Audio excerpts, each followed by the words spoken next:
deeper. The pyramids sound lonely tonight. The sands run red in lands of the Do you enjoy being famous? I don't think I enjoy being famous. You see, famous is one of those words, isn't it? It's so creative, because I think artists shouldn't be made famous. You know, they're just as important as doctors and priests.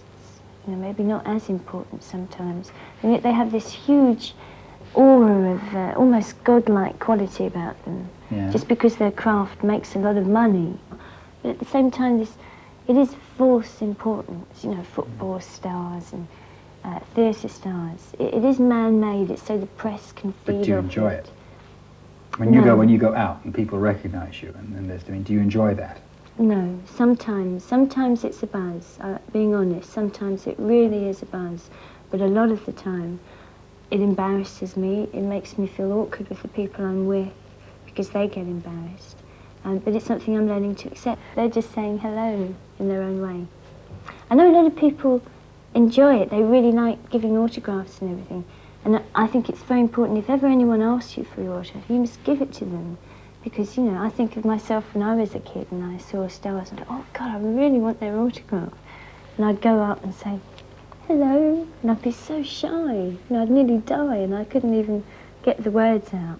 So it is a matter of respect to give that to them because, you know, even if they've never even liked your music and they recognise you, you know, it's a gesture that I think is nice to give. How important are material things to you, and do you enjoy having money? I think I've just started enjoying money, actually, like really recently. It's something I've not been aware of either, really, because the money is something that you don't see. You just know that it's there because you've earned it. What it's good for is being able to channel it back into what you're using it for, so that you can do things better. You can afford to do more things in your show. You can have great videos. You can make good albums. You know, you need money for all these things. I think a lot of people don't realise how much the artist will sometimes put financially into what they're doing. And often they think it's the company that's paying for everything. And in a lot of cases it's not. It's the artist's personal money that's going into it. And that's what I like to do. I like to put it into machines, equipment, tours, albums. So it's working in a big sort of recycling thing where what it's earning is then helping it to become better. And that's how I like to think of money being used. It's very useful. But I'd like to think that I don't depend on it. A lot of things I do, like an album. Without money I wouldn't be able to record an album. But I would still be able to write the songs again. But you know, there is something great about making an album. Is there one material thing above all others that you don't have right now that you would like to have? No, nothing material. No. Is there anything else, spiritual or otherwise, that you don't have? Oh yeah, now that's a completely different area. That's huge. You see, the material is so superficial, and it really doesn't matter any. What it's good for is comfort, and it can help you sort of get things done quicker, that sort of thing. The other side is the real side. That's the real riches of your life. And I've got a long, long way to go there. I mean, spiritually, as a person, and a lot of things in my behaviour pattern that I would love to change so that I could feel. Very personal things that, I don't know whether you could even put a label on them. Little behaviour things that I know I do that is stopping me from doing more things, like maybe a certain kind of laziness I have about certain things. I think, oh, you know, if I could make the effort again in these little areas, I could be getting more. Things like that.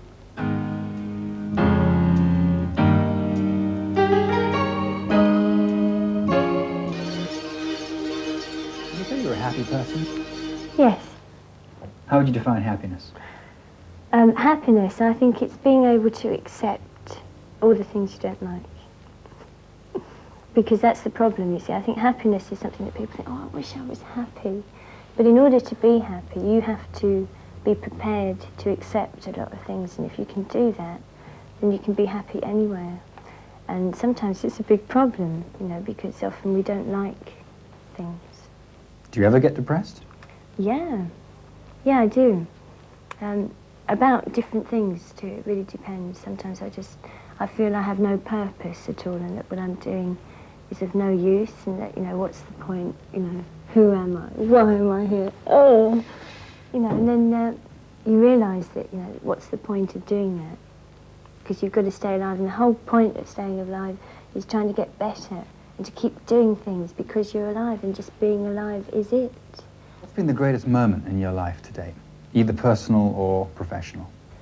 I suppose one of the greatest moments was the tour, because a feeling of being so involved with that many people, huge team of people that were working together, and nowhere along the line were they fighting against each other. That was really unique and very special. But a moment is such a passing thing, and in a way I'd say that my greatest moments have been the last 3 years. I just haven't looked back. And what's been the lowest point in your life? My life. The worst moments when I've lost people that have meant something to me, when people have died. They're definitely the worst moments. It's probably just the selfish feelings of why you miss a person. You want them to be with you again, you want to experience them more, and they're not there. Because probably where they've gone, they're really having a good time. If you want to look at it in one way, it is your purpose. The reason you're here is to live and die at the end of it. And so death, in a way, should be looked on as the greatest thing that's ever going to happen to you.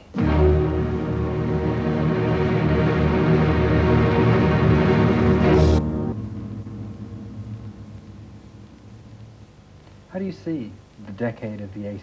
I think a lot is going to happen, a lot that hasn't happened for maybe 30, 40 years. There's so much building up. And looking at the music business, especially the end of this year, I've never known so many top acts bringing out albums, all of them. And it seemed reflective of how bad a year we'd had. It's almost like all that really bad, negative energy has made all the creative people go, right, I'm going to channel it and write it down. And it helps, because if you've got lots of really good music to listen to, then it helps you too. You listen to it and think, yeah, I can channel it too. So it's all up to us this 10 years. It really is. It's up to all the human beings alive to do what they can, isn't it?